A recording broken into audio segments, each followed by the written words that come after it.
Hello, and today we'll be playing The Taste of Fire.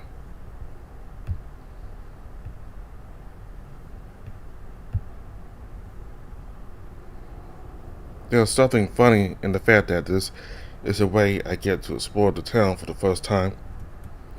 Both times before, when I left the inn, Valos and I were sneaking around the outskirts, well out of sight.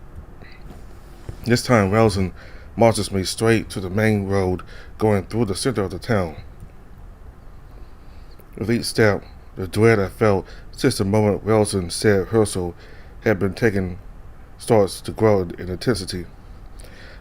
The trees and bushes give way to wooden buildings, but it's very quiet. That is until we begin approaching the square where Herschel's Inn is located, the one I'm all too familiar with, given how much time I spent staring out the window when bored. A small group of beastmen is talking loudly, and as they come clearer into view, I see one I met before. The rhino, heavily scarred from where Valos slashed him and wearing an eye patch, is shouting something louder than any of the rest of the bandits. His leering grin flashes through his mind, the way he approached me in that forest when I was all alone, defenseless. The things he was planning to do with me. The force of his punch. As if my legs have turned into lead, I freeze in place. My heart is hammering against my chest. Wilson blinks in confusion. He must have noticed the fear in my expression because he flashes me a brief smile, as if to encourage me, then nudges me in the back. I take one step forward, but the anxiety is too much.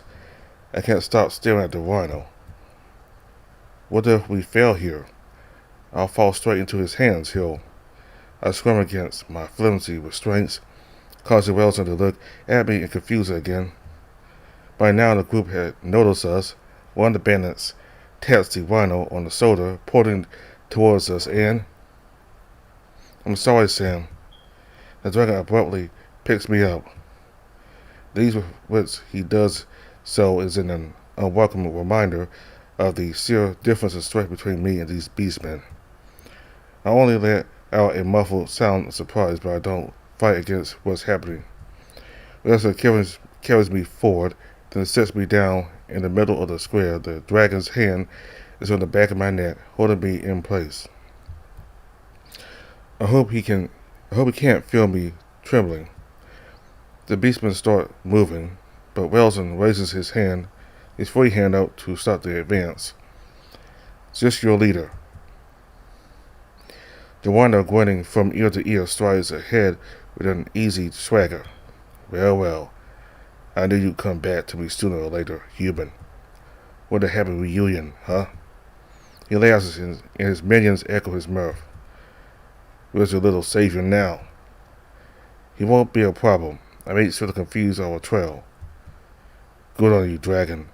Hand him over, and you can have your bounty. The rhino moves forward again, but Wilson pulls me back.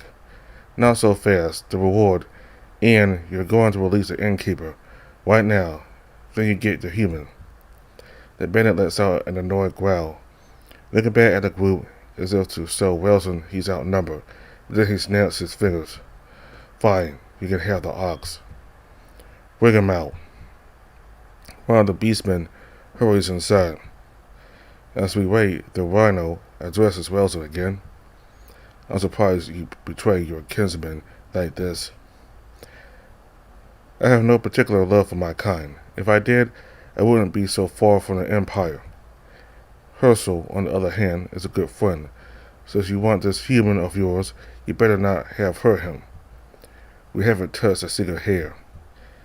As if on cue, the bandit from earlier returns, dragging along Herschel, who looks a little worse for wear, but I see no obvious signs he's been hurt. There, your ox, now the human. Instead, you release Herschel first, rhino. You're making an awful lot of demands here, dragon. As the rhino snaps, the bandits begin to unsheath their weapons, and once again I squirm in place. I can't see Valos anywhere. Alright, calm down.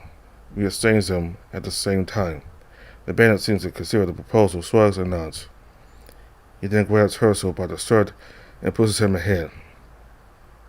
Wilson does the same with me, but not before giving a brief but encouraging nod. By all rights, I should be focused on Herschel, but my eyes are once again fixed on the rhino. Our eyes meet. His grin doesn't hold a promise of anything pleasant for me. My heartbeat is out of control. My body on the verge of a panic attempt to bolt away, plan or no plan. I force myself to move along with Wilson. We stop a distance of 2 steps between the two pairs. As Wilson releases his grip on me, the rhino starts reaching out to grab me. Just then we hear a loud roar from above. A large shadow suddenly blocks out the sunlight. Bellows! The dragon leaps from the roof of the inn and with his sword unsheathed dives straight for the rhino. Wasting no time, Wilson unsheathes his knife as well. Before the bandit can react, Valos crashes down onto him, piercing his shoulder with the sword.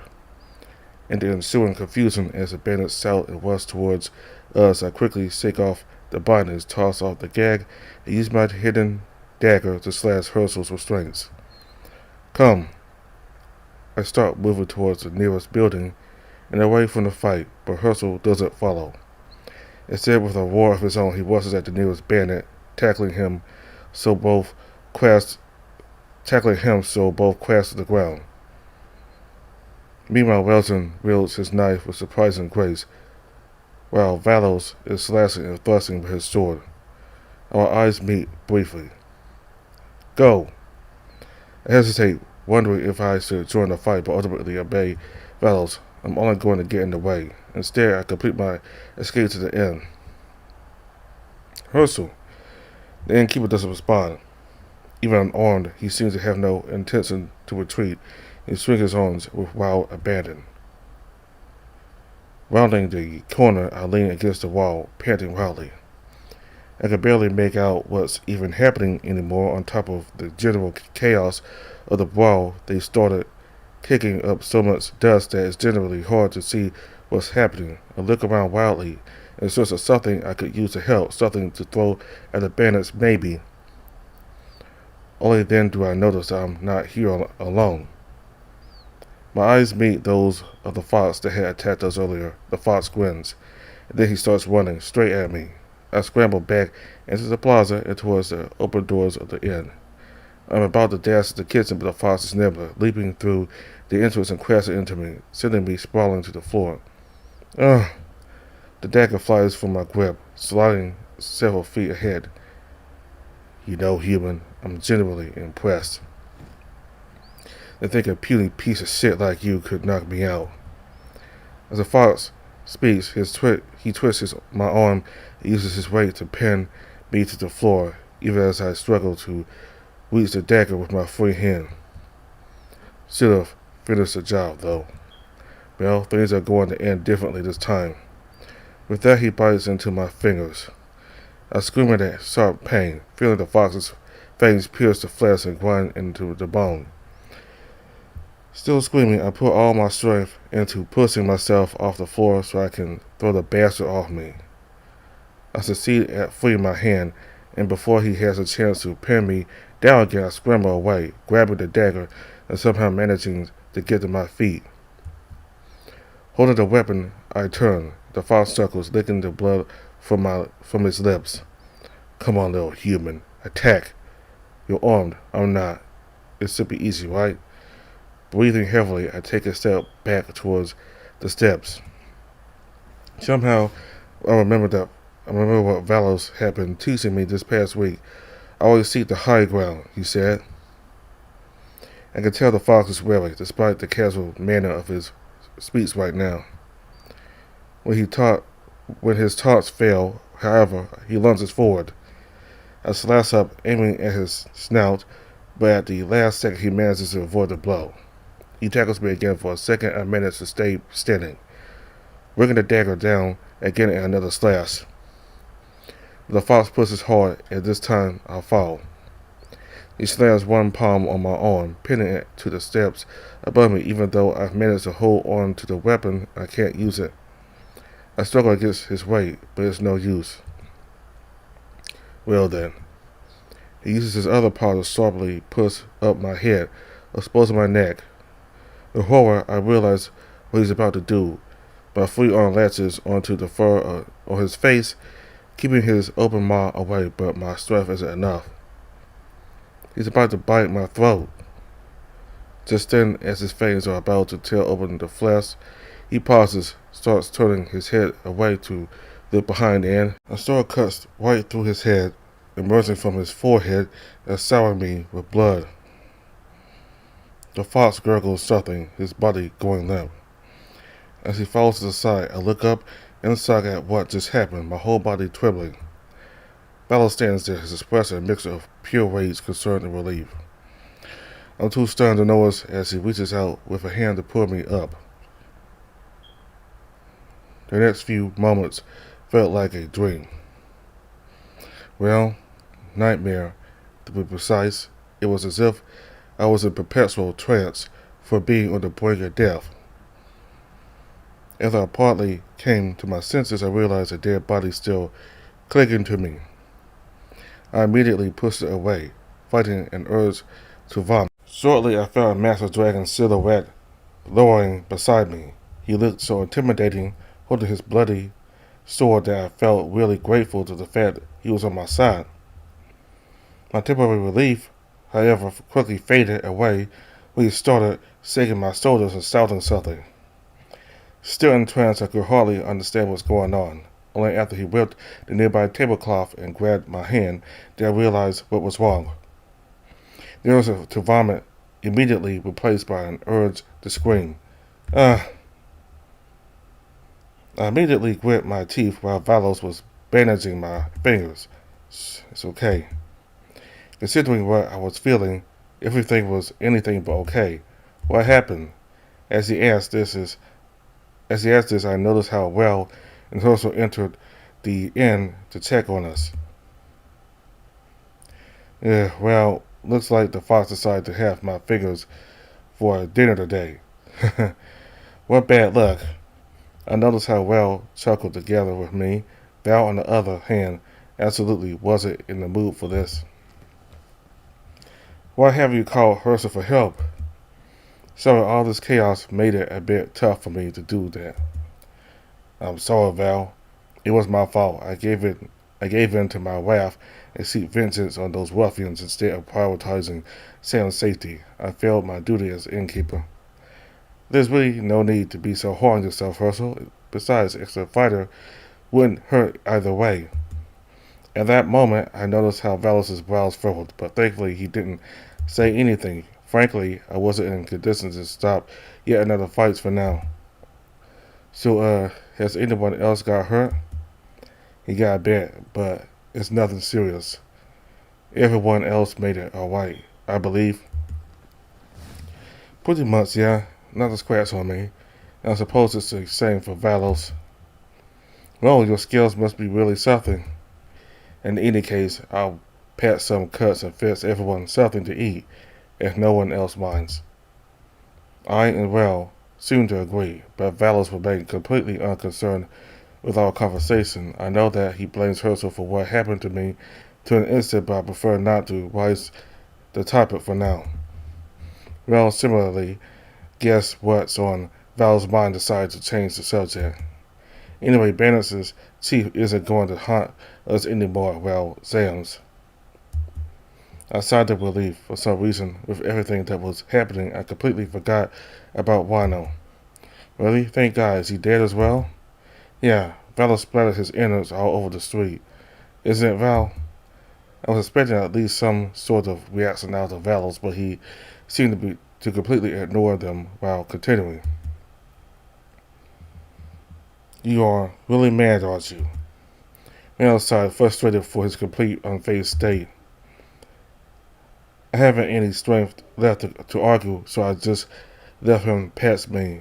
So I just let him pass my eye up. To be honest, I didn't even mind. After all, he was very caring toward me, almost like a father I never had. Who knows, maybe meeting him was my fate? While Val continued patching me up, Val did a bit of cleaning, and carried the fox's body outside. As a result, I was left alone with Val. I noticed how he continued to ignore others as if they weren't there. The situation was kind of awkward. I couldn't just sit there in silence, but at the same time, had no idea what to actually say. I could tell he was furious about what happened, and even the slightest thing could set him off. Finally, I decided to strike a conversation with the first thing that came to my mind. Hey, Val, I wanted to thank you for your training. It came in really handy to me, although I suppose I wasn't yet ready to face this fox. Then why didn't you take it seriously? You could have died. That took me aback a bit. I guess he would lash out, but considering that he didn't do it with me before, it still shocked me. He then continued with a more mild tone. Your fingers are badly hurt. It might be difficult for you to regain control of them. What? For a while, I couldn't be sure if I could hear him right. The meaning of his words were taking their time to sink in. I knew I was wounded, but I didn't expect it to be that bad. Did you know that the best way to win a difficult fight, avoid it? You should have been finding a hiding spot where you could be safe instead of charging forward like this. I'm not even sure how long it will take for your fingers to recover now. And what was the point of all of your training sessions, or do you expect me to become as strong as you after such a short period of time? This is the exact reason why you should avoid fights whenever you can. I became increasingly frustrated with the direction the conversation was taking. While I understand his anger, I found it difficult to control my own irritation. I'm sorry, I didn't mean it like that. It's just I hate when plans go wrong and people close to me get hurt as a result. I love the fact that we can't fix mistakes that have happened. It's okay. I understand how you feel. I will try to be ever more careful from now on. Surely I have learned it in the hard way. By the time Val finished passing me up, I heard Herschel's voice. Everyone, I brought some food. We have to take a little break and regain our strength from what we have been through today. I couldn't agree more, honestly. By the time Herschel and Val entered the inn, Val helped me to get back on my feet. Sorry, everyone. That's the best I could find right now. After tending my wounds, we gathered upon a table with found food and began dining. It was a day old and probably didn't taste good, but at this moment I was so hungry that I simply didn't care. I did not exactly have this opportunity earlier, but I wanted to thank you, all of you, for helping me out. After all, you didn't have to involve yourself with me. And that's okay. That's only what normal people would do. Besides, we owe you for taking care of us before. Val only nodded in response. That's very good to hear. I really appreciate it. Now that this maelstrom is behind us, what are you planning on doing next? I'm interested to know as well, since you don't have to worry about anything anymore. Why not stay here? I will advise to remain cautious still. Despite bandits gone, some beastmen are still not comfortable seeing a human around. I think you're reading too much into it. Sam has got Val on his side, so I'm sure he will be fine. That's true. From now on, I won't let any harm befall Sam. So you aren't leaving then? I can't explain why, but this question was immediately turning me on guard. The way Herschel asked it was as if he is deeply regrets about something. I'm not yet sure, but is something wrong? I'm afraid that is the case, sadly. Then tell us.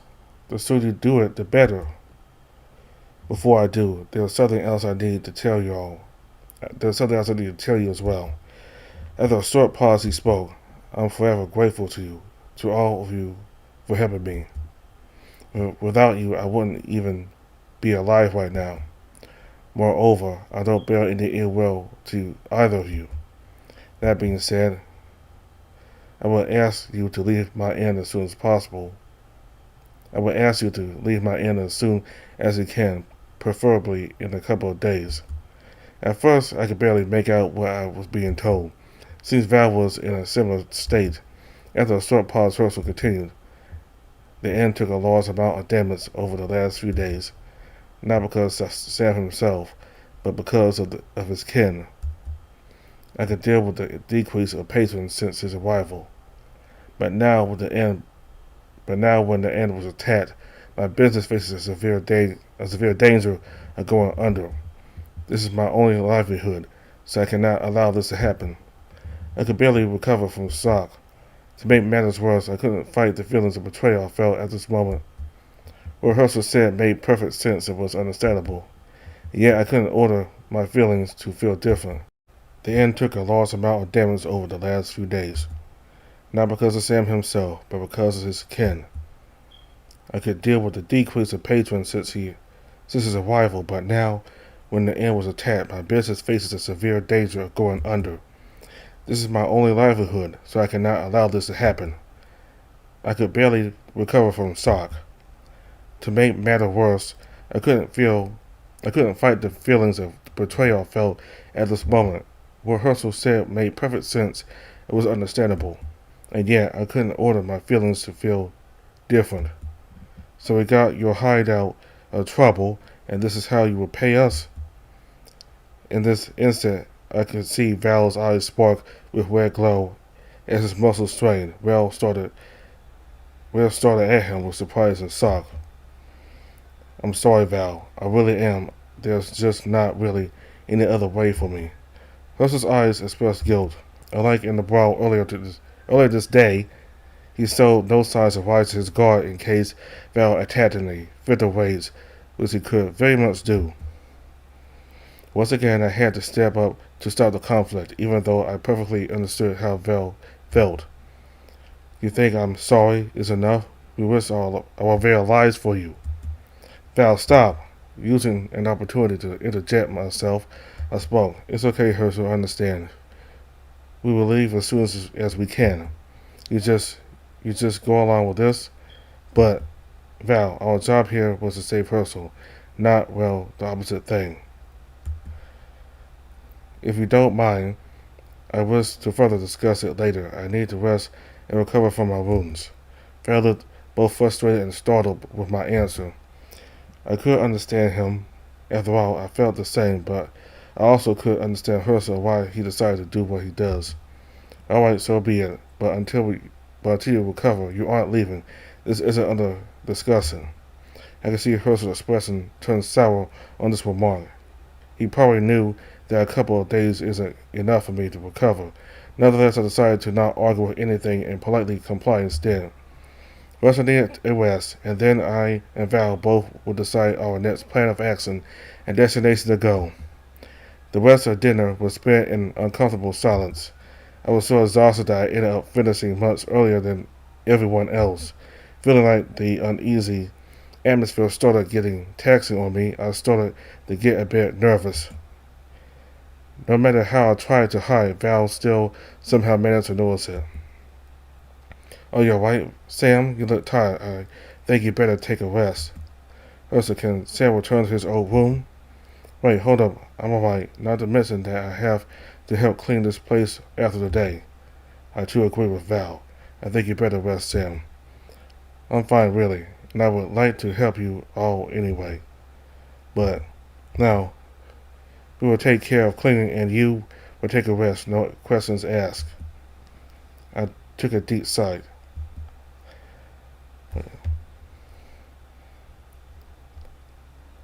I take a deep sigh. Fine. By Val's order, I gave in and went upstairs to my old room. Upon arriving, I noticed it hasn't changed at all.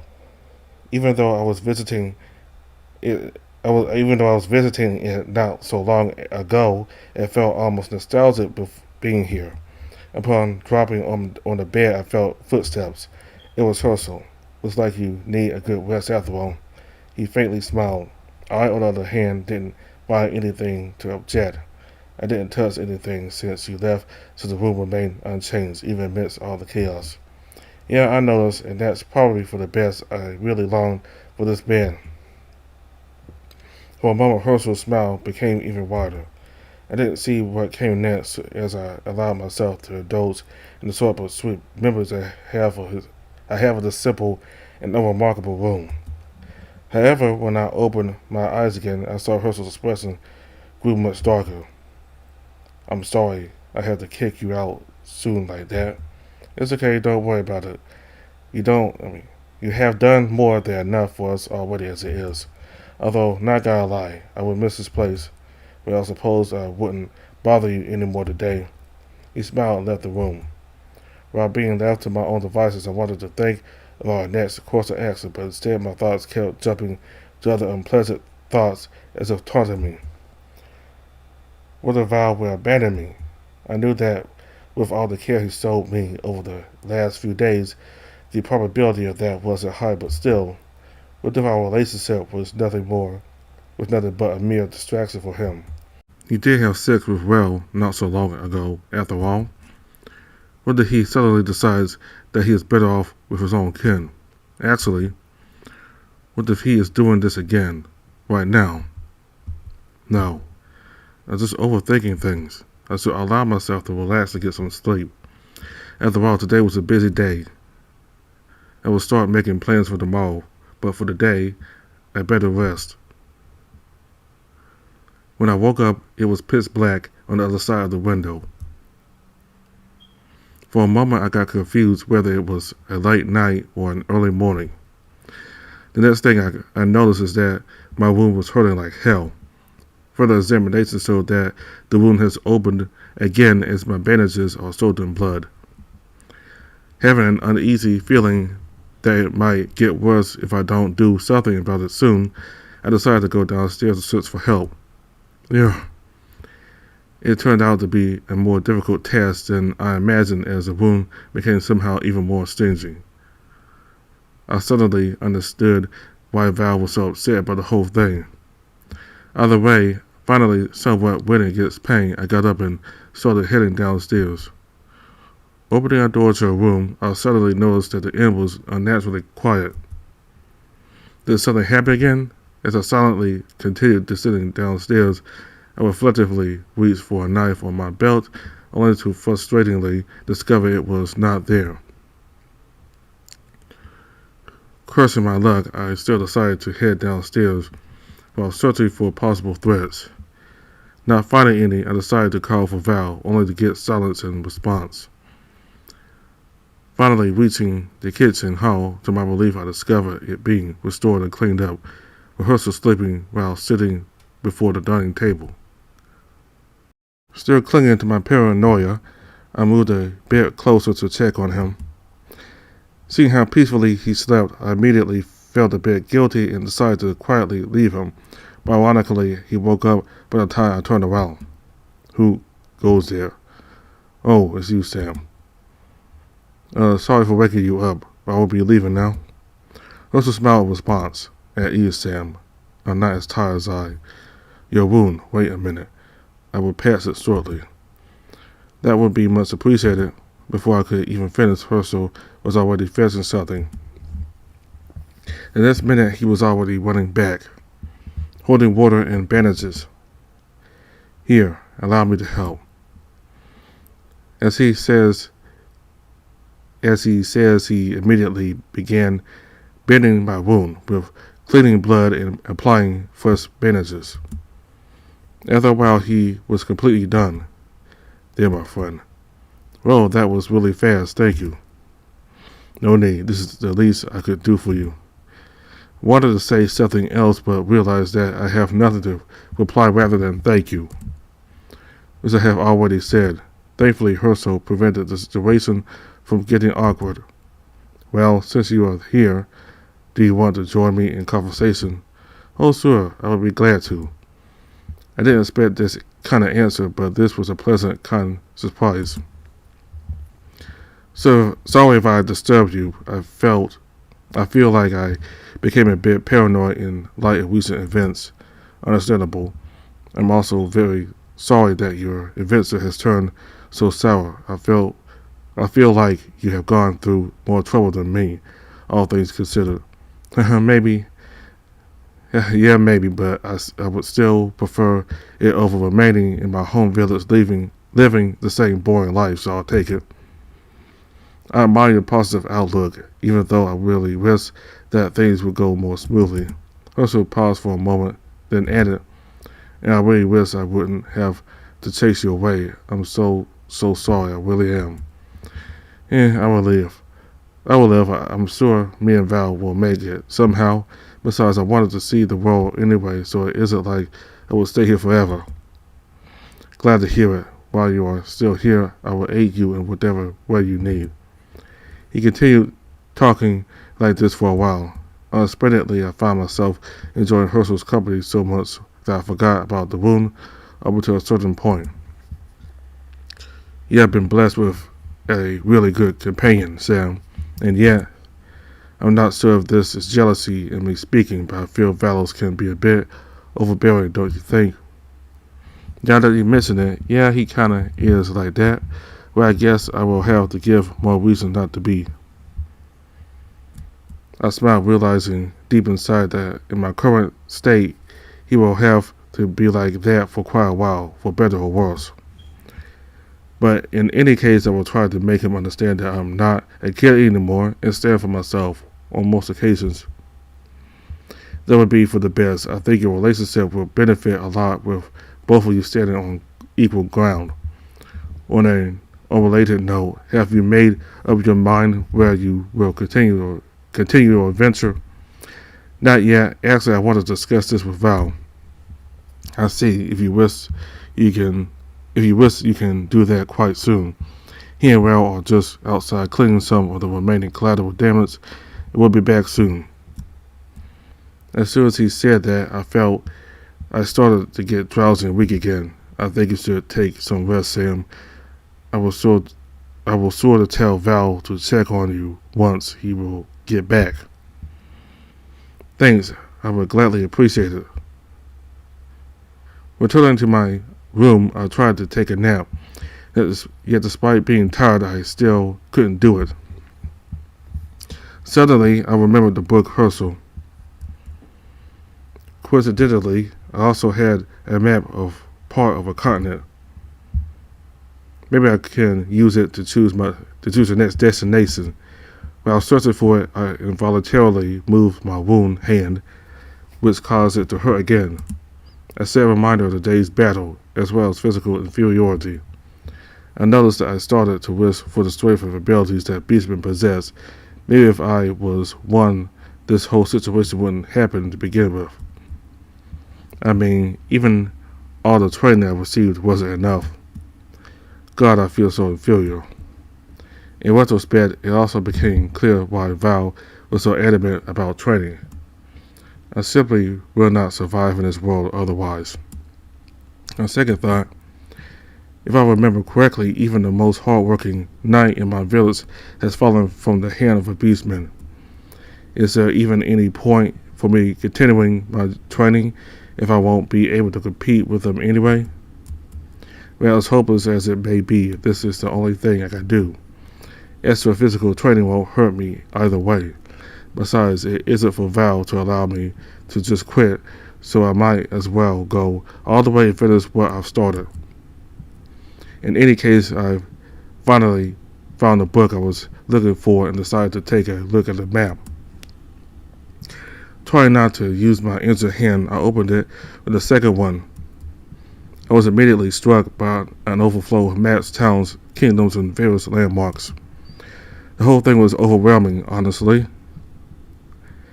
and it was not even complete. While slowly inspecting it, I started thinking about what lies beyond my land. I suddenly remembered that Val came from the kingdom up north. Part of me wanted to offer Val to return to his kingdom with me, but deep inside knew it was a bad idea. He never told about his own people in a particularly positive light, and it felt he was really disconnected from them all overall. Now that I think about it, what Val would probably want. Maybe I should ask him about our next destination. As soon as a thought crossed my mind, I heard heavy footsteps and eventually saw how Val himself entered the room. Has to kind of stop here.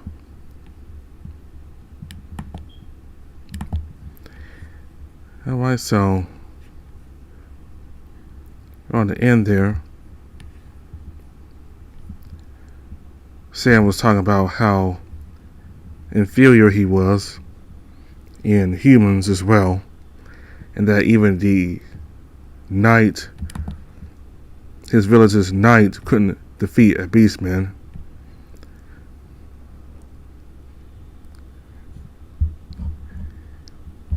So I kind of wish that more of these VNs would have the human be more capable and just not entirely inferior. I mean, sure, humans don't have a whole lot. Sure, humans don't have quite as much going for them physically, but they're also strong, tough humans too. And I don't think. I mean, like, there's different species of beastmen. Some are stronger, some are weaker, but I mean, you got large animals and small animals, so I don't think all beastmen would be stronger than humans. I think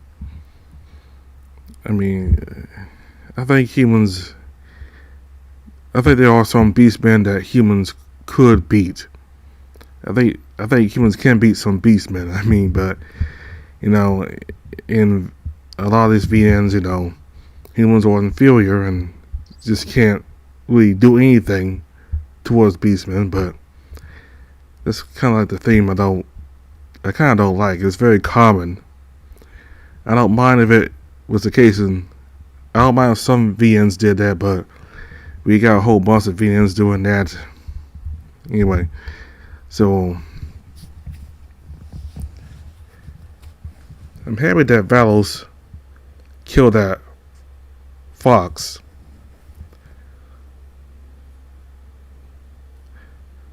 At least I think that's a fox. I think it's a fox, yeah. I'm happy that Valos came in there and killed that fox. As long as that fox lived, he's going to be an issue. And I don't know if, I think Welsen told Sam that Valos killed that rhino also, with blood and guts in the street. So guess Sam doesn't have to deal with those two anymore. And there are probably still other bandits too, but at least Sam doesn't have to worry about those two anymore, that rhino and that fox. So apparently Herschel doesn't want Sam as his end anymore, because it's his only source of revenue, and that he feels that more bandits will try to get Sam and in the process destroy his business. It's kind of sad that he wants Sam gone, but I understand. I understand I understand Herschel and the fact that it's his livelihood, but at the same time I understand Sam too, with him feeling betrayed. But anyway, so